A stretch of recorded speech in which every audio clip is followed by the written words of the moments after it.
Halo teman-teman semua, perkenalkan nama saya Naila Heniati Muasa dengan NIM 2405590 dan saya berasal dari kelas Biologi C 2024. Di sini saya bakal menjelaskan tentang topik yang bikin mahasiswa geleng-geleng kepala gitu. Kalian pernah ngerasain juga ya?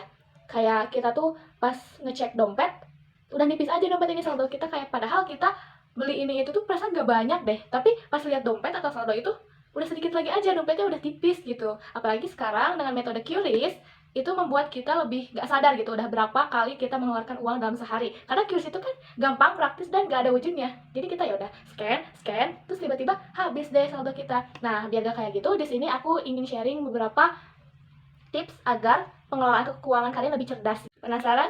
Yuk kita bahas bareng-bareng sekarang. Yang pertama ada no spend day challenge. Pasti no spend day challenge itu. Nah, no spend day challenge itu adalah dimana kita menguji diri sendiri kita agar tidak mengeluarkan uang sepeser pun, 0 rupiah di hari itu. Ya bisa dicoba lah ya kalau libur atau enggak lagi libur panjang nih. 1 hari atau 2 hari jangan mengeluarkan uang sepeser pun, 0 rupiah. Buat kopi sama cemilan juga jangan. Nah, kenapa sih kita harus melakukan ini gitu? Karena biar kita bisa mengontrol tentang pengeluaran kecil yang tapi nggak kerasa, kayak misalnya kita beli cemilan gitu, kopi, yang nggak kerasa gitu. Kayak rasanya ini mah murah-murah aja, jadi kita beli lagi, dan ternyata pengeluaran kecil ini tuh berdampak besar gitu, bikin saldo kita cepat berkurang banget. Nah, di No Spend Day Challenge ini, kita bisa mengurangi hal-hal kecil kayak gitu. Yang kedua, ada metode 30 hari untuk pembelian non-esensial. Apa sih ini tuh? Jadi, kita tuh kayak misalnya nih, kita melihat barang tapi sebenarnya itu non-esensial gitu, nggak terlalu penting. Apalagi kita ya sebagai cewek, pasti lihat barang lucu, walaupun nggak terlalu penting tuh pasti, pengen beli gitu ya, karena lucu, tapi kita tahu itu tuh nggak terlalu penting gitu buat kehidupan sehari-hari. Nah, coba kalau ada keinginan impulsif kayak gitu, kita tahan 30 hari dulu.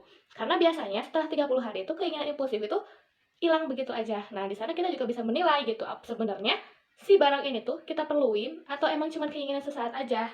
Nah, apalagi kan cewek gitu.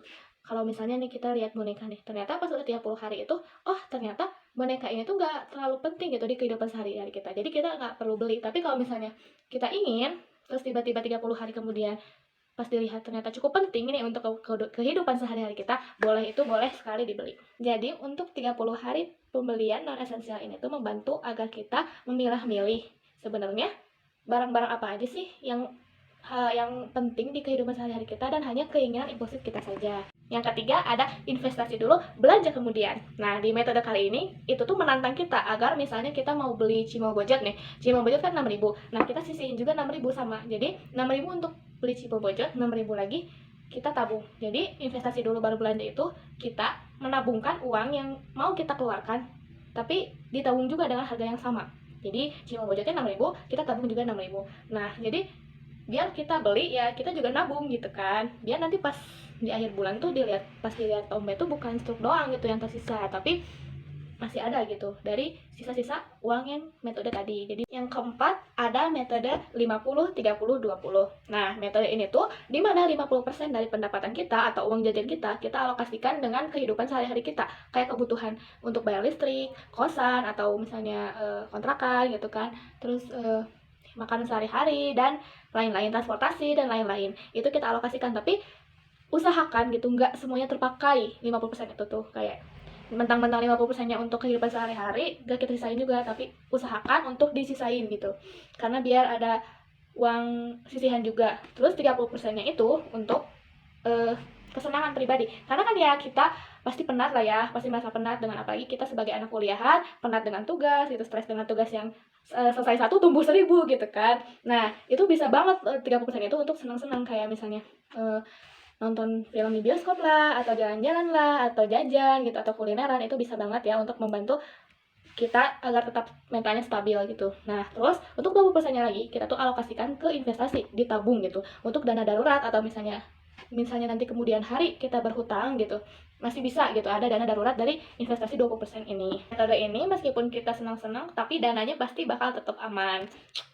Oke teman-teman, segitu tips yang bisa saya sharing di kesempatan kali ini. Semoga bermanfaat untuk kalian agar bisa mengelola keuangan lebih baik dan lebih cerdas. Ingat ya, keuangan yang sehat adalah kunci untuk kehidupan yang lebih baik. Bye-bye!